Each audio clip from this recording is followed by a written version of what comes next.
This is Jordan Edwards, and this is the Business Jiu-Jitsu Podcast. I'm here with JW Wright. JW is a longtime martial artist and black belt under Hoiler Gracie. You run your academy in St. Louis. And we were connected through a friend of this project and podcast, Jimmy Pedro, Olympian and owner of FUJI Mat Company, and your business partner in the FUJI Tournament Series. It's very nice to meet you, JW. Nice to meet you, Jordan. Thanks for having me on. Yeah, JW, if you wouldn't mind, just give us a little background on who you are, how you came into jiu-jitsu, and maybe how you came into the business world. Yeah, I mean, I'll keep the story short. I've been around so long that it's a long, long map to get there. But started traditional martial arts like so many people. I'm 45 years old, so I've been around a while. Taekwondo, karate, did all those things, and then all of a sudden we watched the first UFC. I actually saw UFC 2 and realized that I didn't understand what that guy Hoiler Gracie was doing. So I kind of took it upon myself as a teenager to try to find what Gracie Jiu-Jitsu was. And unfortunately for America at that time, we're thinking this is probably 1994.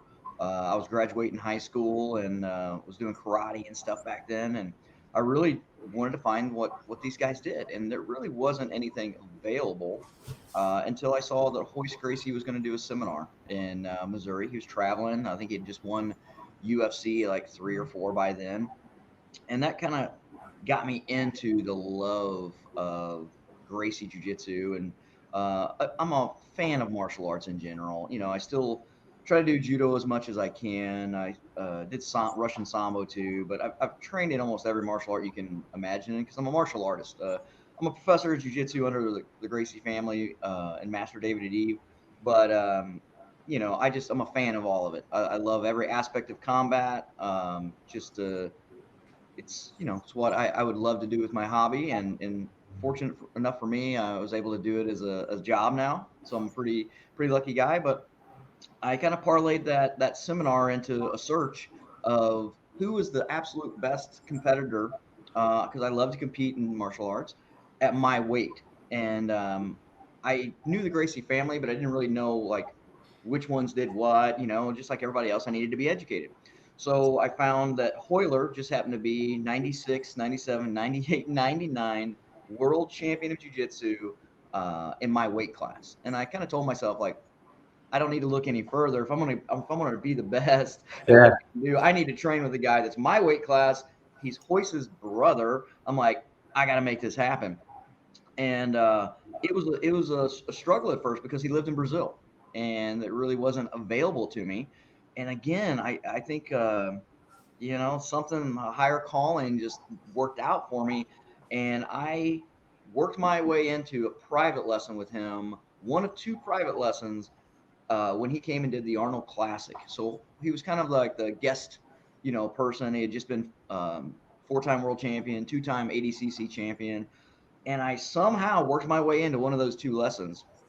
And it took me a lot of phone calls and getting in there. And after 1 hour with him, I realized that my knowledge of grappling was so limited, and the methodology in which he taught it was different. So I really thought, man, seminars are great, and traveling and trying to find these people that kind of know what jiu-jitsu is okay. But let's go right to the source, drink the water from the spring per se. And, Hoiler was very, very sincere, grateful. To this day, still the most mind-blowing lesson of my life. And he said, well, I asked him at the end of the lesson, I was like, how could I train with you? Like, this is my dream. Wait, I have to stop you for 1 second. Okay, go ahead. Why was it the most mind-blowing lesson of your life? Like, what was it about that one time that sticks out to you so much? I will go on record like saying that I'm one of the top private lessons training with Hoiler. In America, it's got to be, because like every chance that I'm around him, I'm trying to get extra time with him. It's the way they format and approach teaching, and I don't think a lot of people understand this now, the way that jiu-jitsu academies are done, but jiu-jitsu is meant to be taught one-on-one. There's no better way to learn than the connection that you feel with your partner. And if I'm teaching a class, some of my classes that might have 45 or 50 people in them, they're only going to get a percentage of that lesson because they can't feel what I'm doing.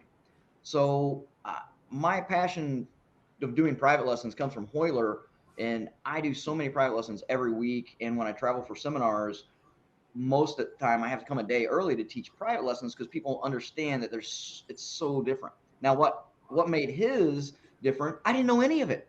I just didn't know anything. I had been training Sambo, competing, and what he was teaching me seemed so simple, but so effective that it was mind-boggling to me. So if you think about the moment of clarity in your life where you think, I have been doing something wrong my whole life, and then I need to train with this person to figure out what I can do. And I've heard that same conversation from me. Students come up to me and be like, I've been training jiu-jitsu, but I don't feel like I know jiu-jitsu. And it's that opportunity to really have those connections with them and see how far you can take a person's potential. And I'm sure you know with business and every other aspect, we have to have great mentors to get us over those plateaus, those mountains we don't even know that are there to help us stumble. So that lesson just took me to an idea of like, okay, I'm at the bottom again of this mountain. I didn't even realize it. I thought I was somewhere up the mountain, and it just took me right to the beginning and said, start over, listen to everything this guy tells me. The next thing he told me was go find one of my best friends, David Adiv, in New York, and I want him to mentor you. Now, David didn't even know me at that time, never heard of me. But as soon as Hoiler told me that, and he told me that was his representative in jiu-jitsu, Yeah.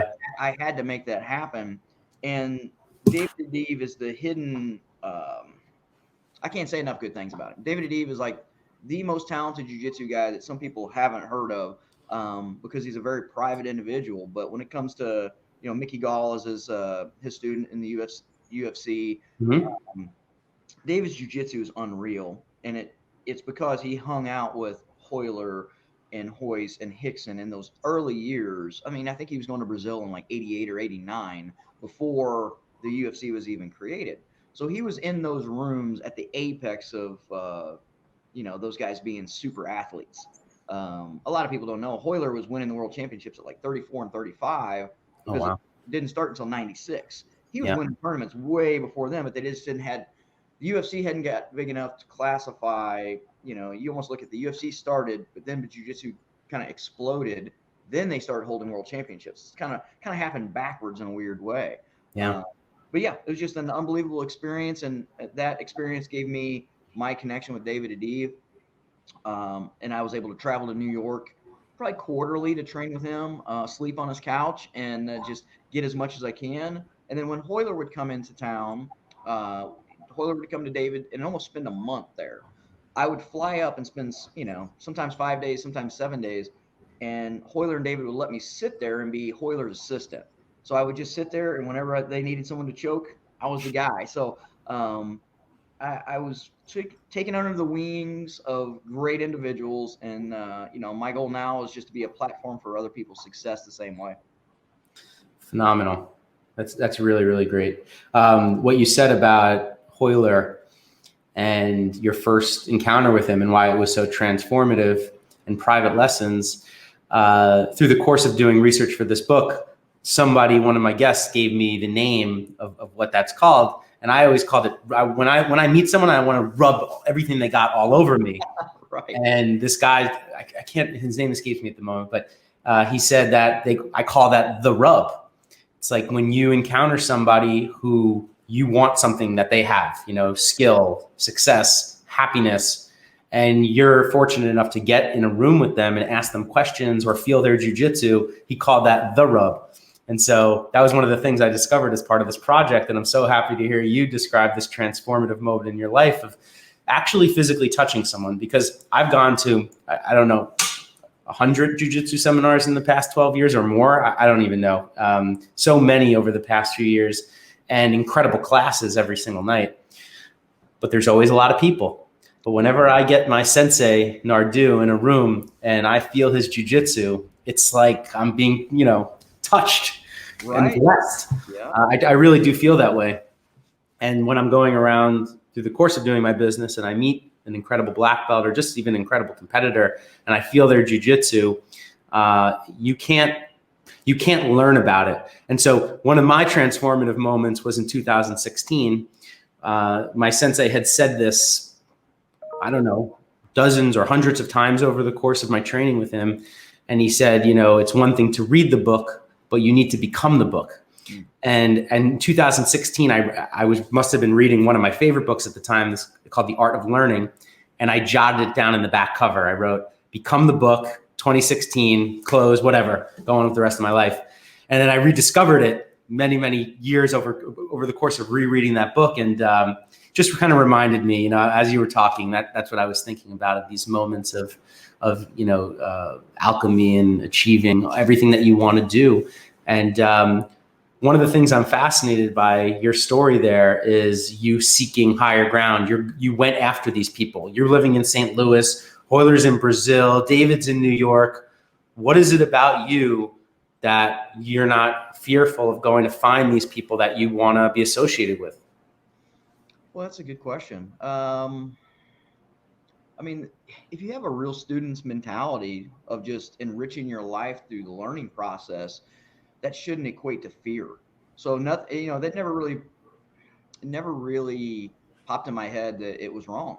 It's like, why would we try to send our kids to an institute of greater learning at any time, right? It's to see what they're capable of. How can they take all that information in, mold it into themselves, and then become a better version of themselves? So I don't know, man. It's one of those things that I've always had a quest for knowledge, and just the process of learning has always been super, super fun. But I think I hear it so often that, it's not the destination, it's the trip. Yeah. So how could I not enjoy that life, right? Traveling to Brazil, going to New York, New Jersey, going to California all the time, getting to train with Grandmaster Elio. I ended up, training with him a couple times. The trip was so much fun.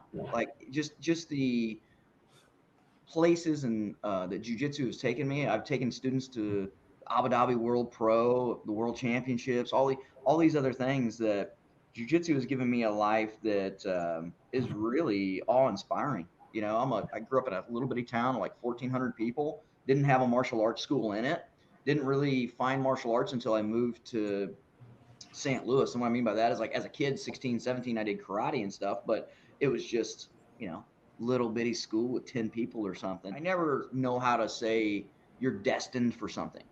You should know that there is a greater power pushing you to do something great. So I tell my kids all the time that I don't care what you do for a career. I could care less what it is. If you have passion and it helps people, then you're on the right path.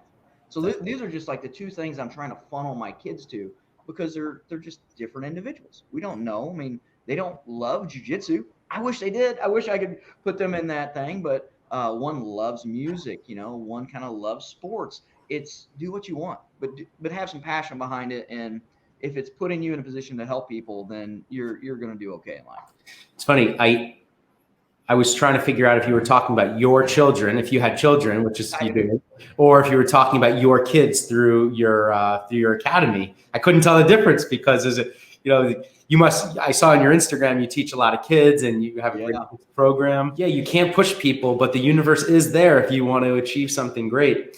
And if you do the right things and you treat it well, it has this way of coming back and kind of pushing you in the right direction to help. That's really the way that this whole project came together. It's just wanting to bring this thing that I love so much, jiu-jitsu, which has helped me in ways far outside of the mat, and business, which is my normal persona. That's what I'm doing every day. I spend most of my life, a lot of hours behind the desk or over the course of doing business.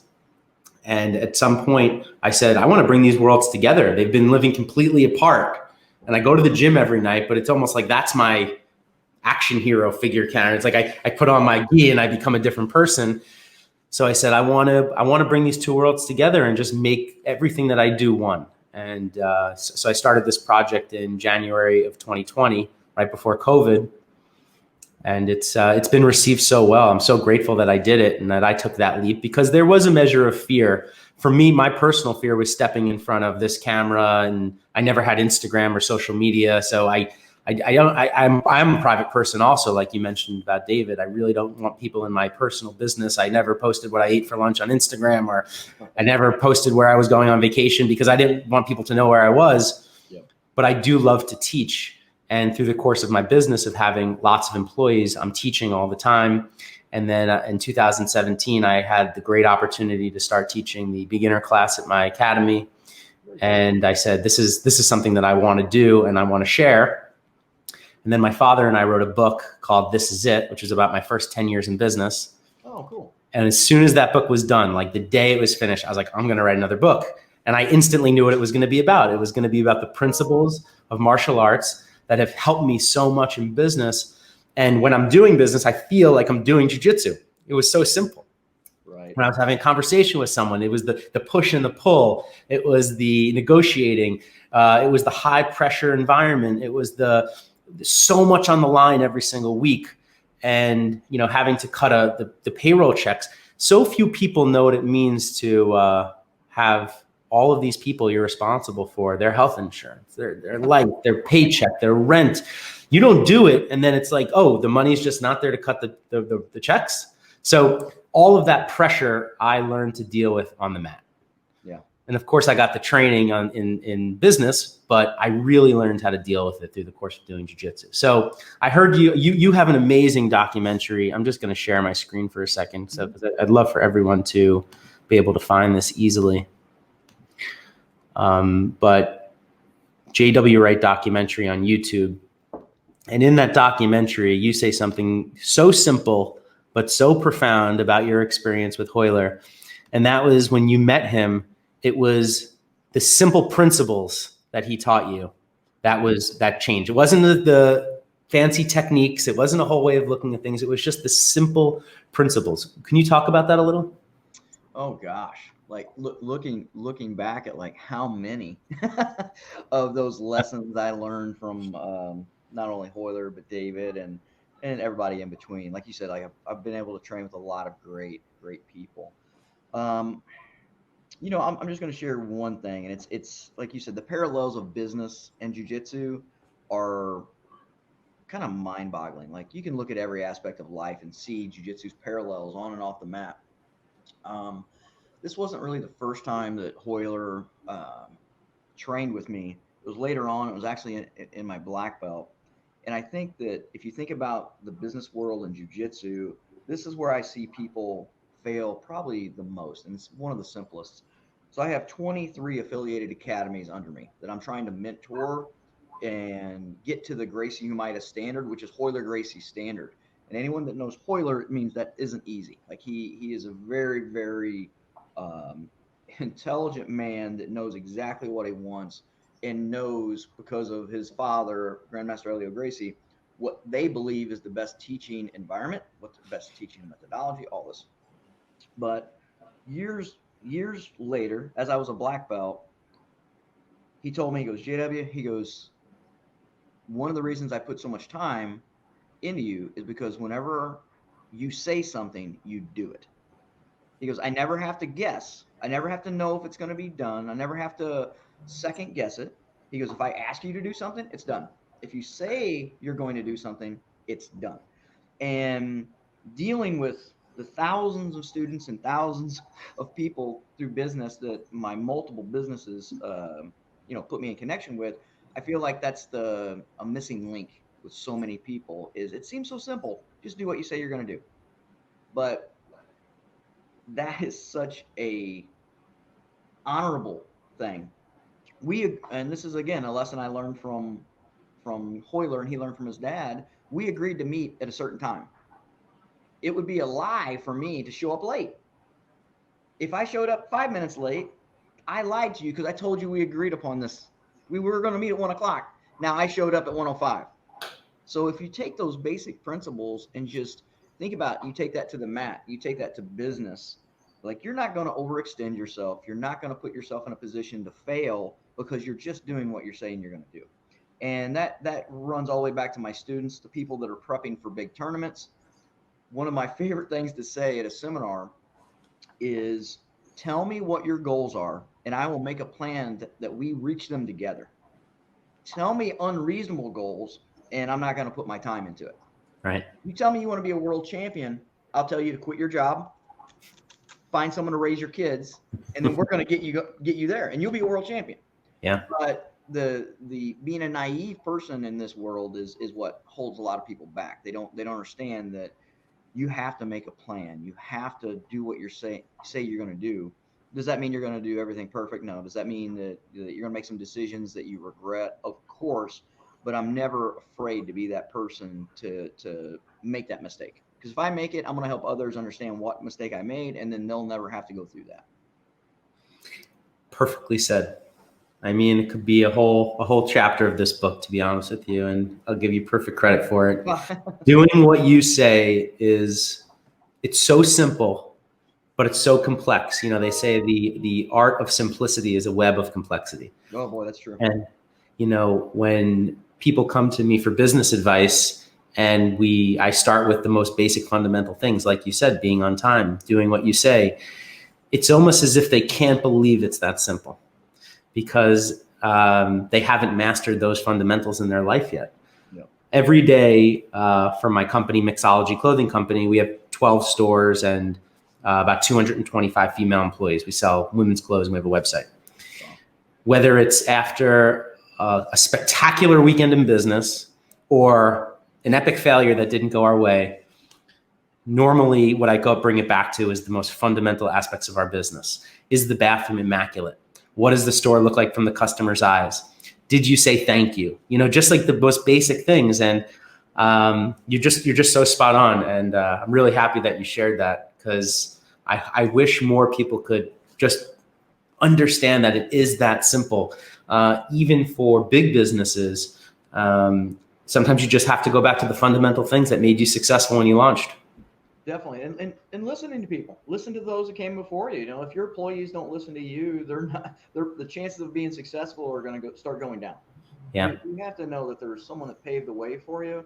And I feel bad that, especially even outside of my jiu-jitsu association, I'll have people that I mentor because they haven't had that opportunity.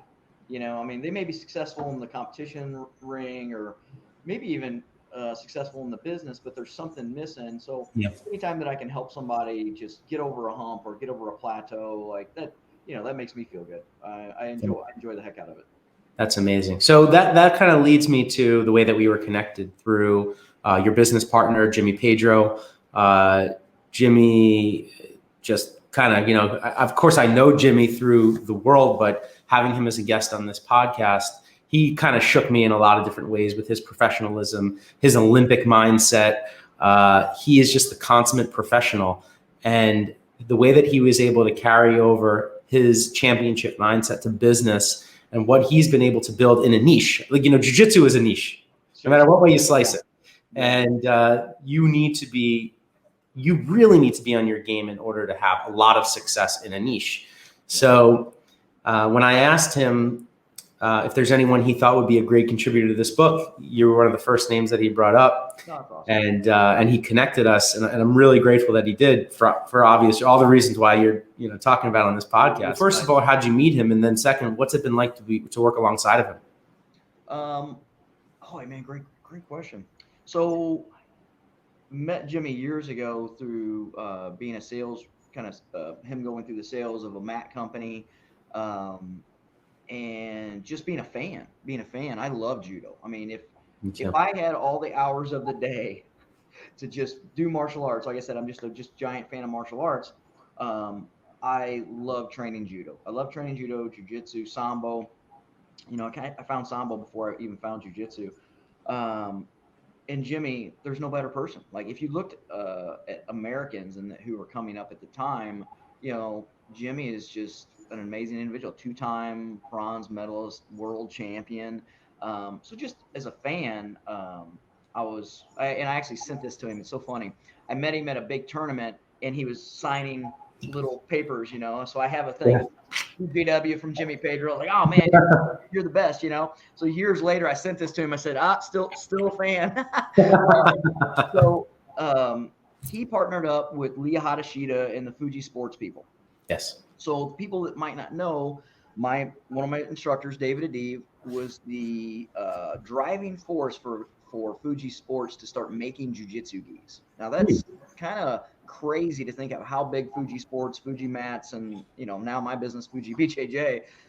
At the very beginning, I tried on the very first FUJI prototype, and they're like, "What do you think? Is it too heavy? Is it too light?" So Leah, an amazing business person, and Jimmy's partner, was really the connection that I would buy all my jiu-jitsu gis, judo gis, whatever I was buying at that time, because she was just my connection to Hoiler and David. And again, you want to do business with fantastic people, and Leah was just a fantastically nice person to me. Would go on, when I first opened my school, to say I was broke is beyond true. Like, I kind of started over from the real estate development company that I had, and wanted to start teaching jiu-jitsu. And Leah sponsored me to compete for a couple years. So I always wore the FUJI gear and was very happy that she believed in me. Through that connection, Jimmy came on and started working with Leah. And we started seeing each other a little bit more. But in 2013, I created a competition series called Cozen Fighter. And basically what we did is we made gis, gear, and then we had a tournament series. And the tournament series took off so quickly that I realized that we were going to grow more than I could handle it. And meaning I couldn't make enough gis to supply. I couldn't be everywhere that people wanted me to. So I came up with the idea 2014 that we would create the first franchise tournament series. A year later of me learning, I should have went to law school and understanding franchise law and everything else. I talked to Leah, and that's when me and Jimmy kind of became closer, because we had a really good phone call with Leah, and Leah was like, I see what you're doing. I really like the message you're putting out there, because we were trying to create a learning environment that really was a safe place for people to compete, that was a learning process, that wasn't, how can I say this? We were strict in the rule set, but our referees aren't afraid to talk to you. Like we're like, come on, let's learn about jiu-jitsu together. So we just kind of had this message of like, hey, we're going to grow together. Come join our family. And Leah really liked the message we were trying to send out. She goes, why don't you come up and talk? Because I wanted them to make my gis for me. So I'm like, I want to put the FUJI gis in here. And long story short, before the meeting was over, it was me, Jimmy, and Leah. We'd had a small plan to change our business model and become FUJI BJJ. And Jimmy Pedro is one of those people, if you sit in a room with him, you should shut up and listen. Just shut up and listen, man, because he's going to give you nuggets that make you a smarter person. Only two people I can say this right now. Hoiler has guided me in a lot of different ways, but I've been in rooms with people, David Adiv and Jimmy Pedro, that I don't want to talk at all. I literally just want to listen. I want to see what message they're trying to send out. I want to understand where they're coming from. And I try to take that whole night. I don't want anyone to talk to me. I just want to sit there and go, I learned a lot of good stuff today. God, I hope it sticks. Like let this stick in. And immediately I felt a bond with Jimmy that if he told me something he was going to do, he did it. And then just kind of going back to the other thing, and it was really cool because we had a meeting at Leah's apartment in New York. And by the time I reached the elevator, I had a text saying, we need to make this happen. Like they were so excited to partner with me. I have a partner, co-founder, Vince Anzelone, and like we both went there and we kind of evolved. We, as a whole group, we just went, oh my God, like my company, BJJ, now supplies FUJI mats. As you're talking, I'm just going to pull up the screen because I have the FUJI site pulled up. Yep. And so we basically have, 2020 was a crazy year. We didn't throw a lot of tournaments because of the COVID mess. but we're really starting strong now in 2021. Our goal was in 2020 was to have about 120 events. Wow. I think we'll probably be close to 100 this year, because we basically just took a couple steps back. Mm-hmm. The East Coast and the West Coast are really, we're still 2021 and they're struggling a little bit, but you'll notice that the Midwest, kind of the whole center section from almost Canada all the way down to Texas, we're going crazy. Like, people are starving for jiu-jitsu. One area had the biggest month it's ever had 6 weeks ago, because people are just starving for it. They're just absolutely starving. So we've basically taken the FUJI gis. We sell all the FUJI equipment. We have FUJI mats, which are literally, I have them in every academy. They're at every tournament series. We have 7 franchises across the country that run their own tournament series. I hope each franchise does anywhere from 12 to 20 events. And again, our guys on the East Coast and West Coast might be a little bit behind that, just from the standpoint of availability of venues. Venues still aren't open. But believe me, like, by 2022, everything keeps going right. We'll probably have about 120, 130 events. And again, we're not so important of having these events in giant cities. My job is to bring jiu-jitsu to people that might not be able to travel as far. So we'll have 300-person events in, let's see, we had 335 people at our last event in Carbondale, Illinois. Okay, that's in the middle of nowhere, man. Middle of nowhere. We had a FUJI Pro show that night, packed house again, and people drove from 5-6 hours away because they just wanted jiu-jitsu. And it makes me happy that I have some great franchise owners. I have unbelievable partners in Jimmy and Leah. They've always been open to any request or anything that I've been trying to do.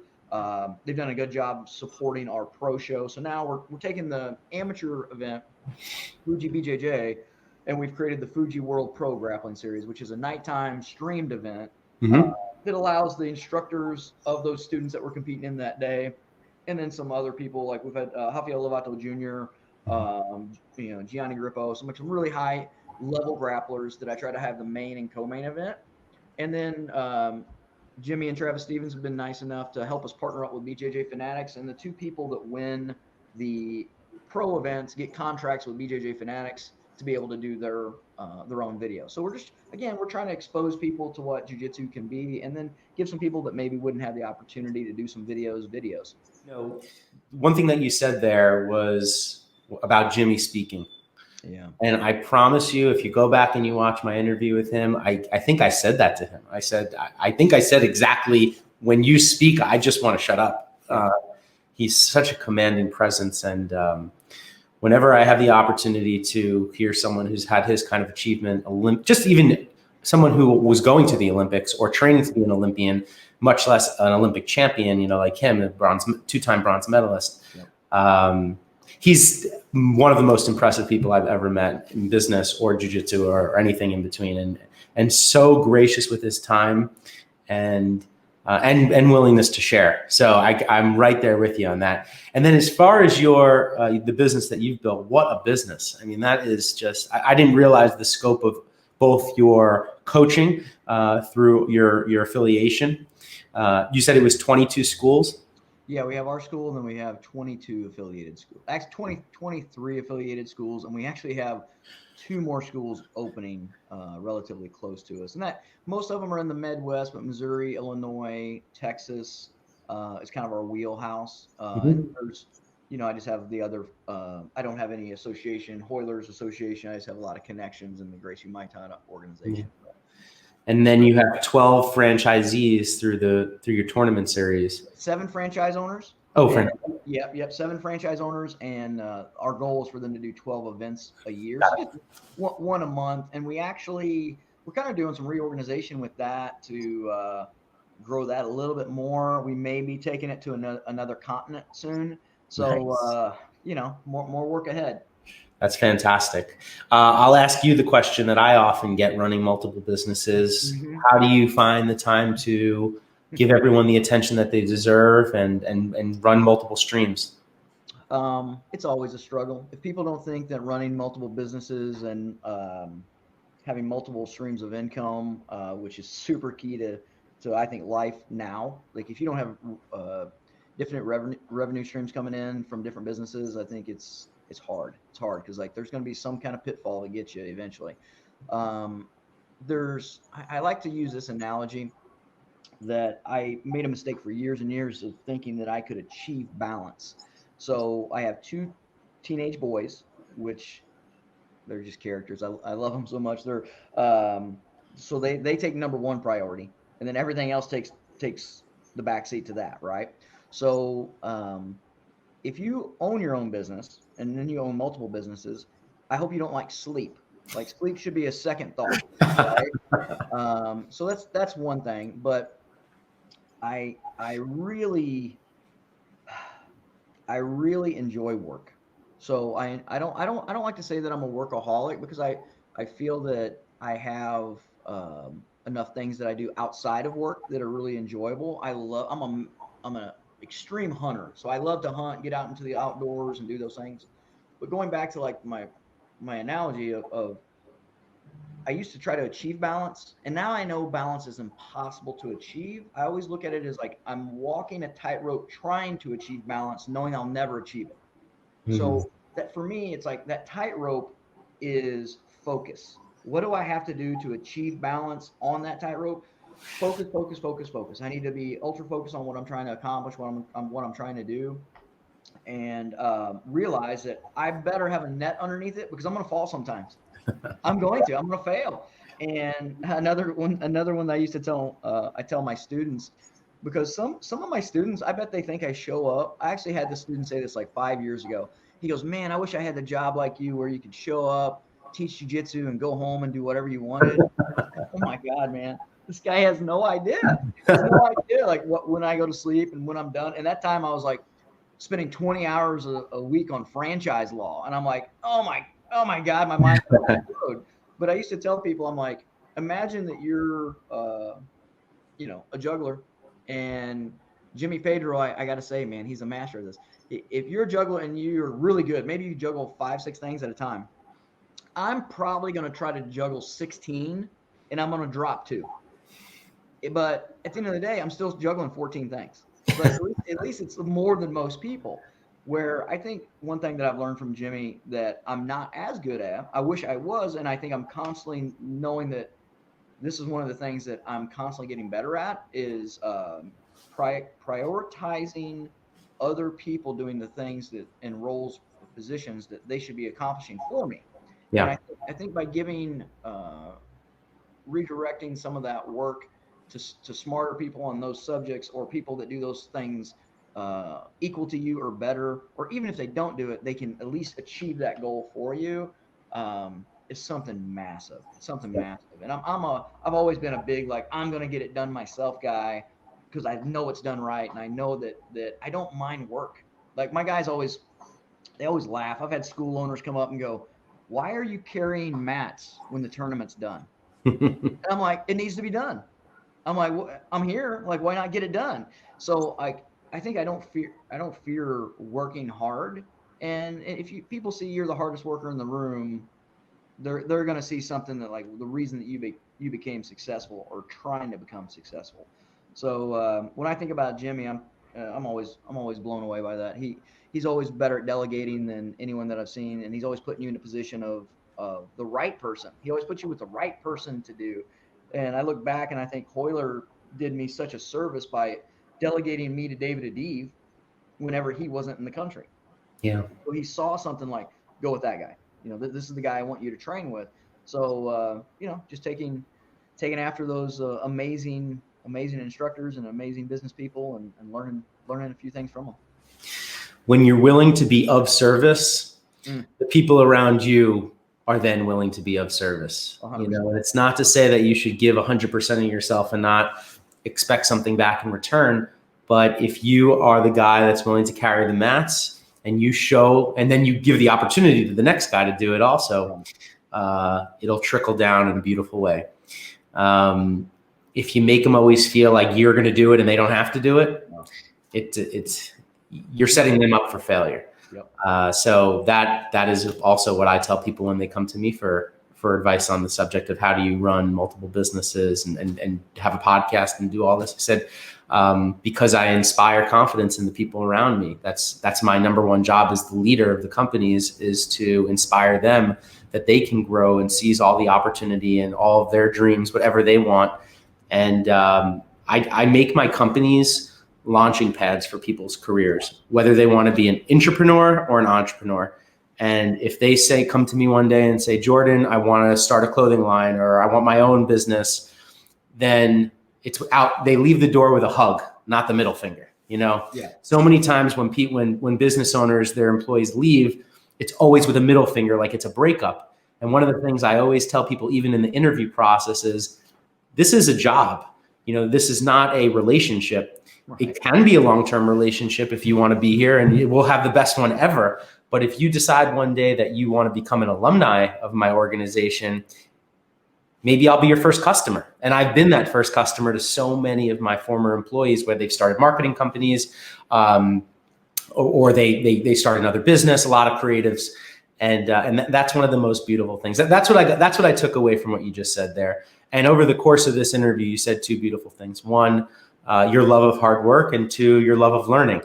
And I think those two things in harmony create success. If you just love to go back and challenge yourself by learning new things and taking on those risks. See, you said one thing, it doesn't scare you, but I recognize it does scare a lot of people. And I've been scared. Sometimes things that come natural to me, they don't scare me. I just go do them.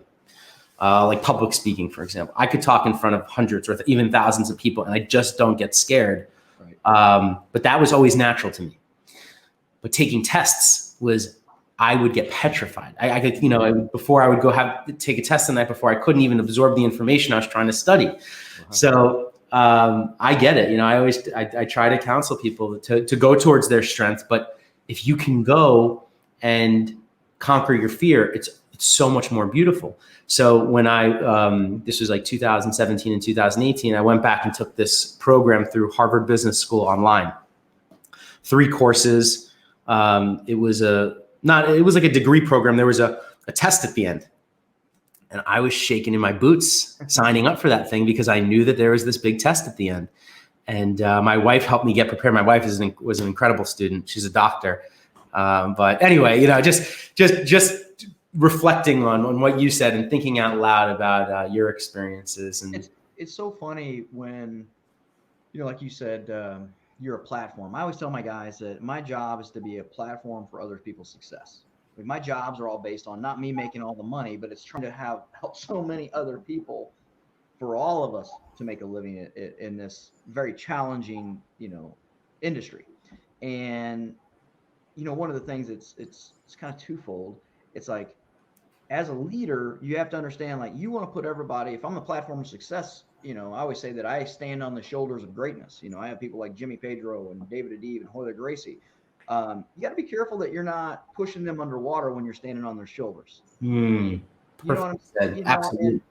I feel that so many times, we are individuals. So you said it earlier, you can't take and not give.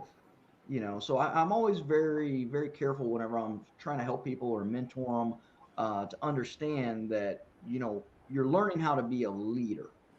So don't always take, right? Don't always take. You can't push people down if they're raising you up. More than anything, I put myself in that position of, like, I want the best for people.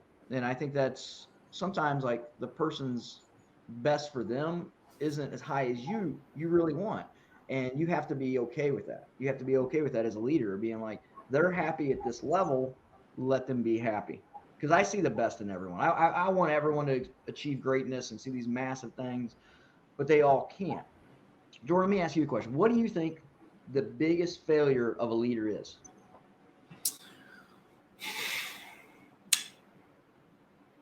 Not letting someone else push you out of the way and be a leader of their own.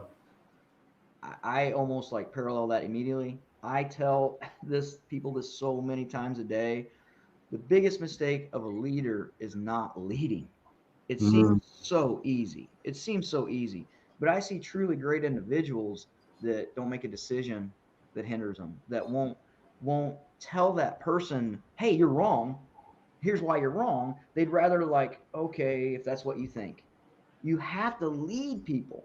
And it doesn't mean that you're perfect, but it means you're not afraid to tell them what's going on. What you're a boss to 225 people or something, like they're going to look up to you. But sometimes you if you're building those leaders, you have to correct them.